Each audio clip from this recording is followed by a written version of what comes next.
Last night, as I was brushing my teeth, the tapping started again, soft, rhythmic, impossible to ignore.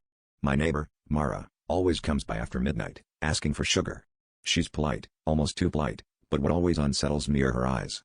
Each visit, they're different colors, emerald and gray, violet and amber, never matching.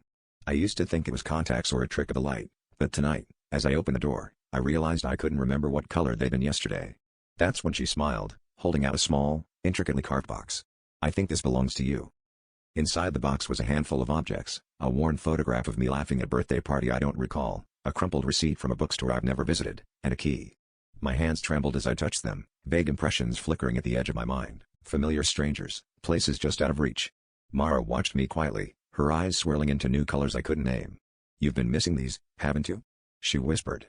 For a moment, I felt a surge of gratitude, as if she was helping me, but the sensation twisted into dread as I realized I didn't remember ever losing anything at all.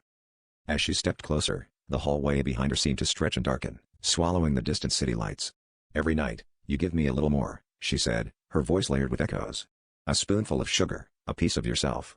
Memories crashed over me, her nightly visits, my growing confusion, the gaps in my days. I remembered locking my door, drawing the curtains, but somehow I always answered her knock, always handed over what she asked for. I wondered what else I'd given away, and what she'd taken that I'd never get back. Tonight, I tried to slam the door, but she caught it effortlessly, her mismatched eyes glowing. "It's your turn to borrow something from me," she murmured, pressing the box into my chest. Suddenly, the memories inside the box flooded into me, not just mine, but countless others, alien and ancient, screaming for a release. Mara's grin widened, impossibly sharp, as I realized the truth. I wasn't just her neighbor. I was her next meal. The last thing I saw before everything went black was her eyes, finally matching, and both impossibly, terrifyingly empty.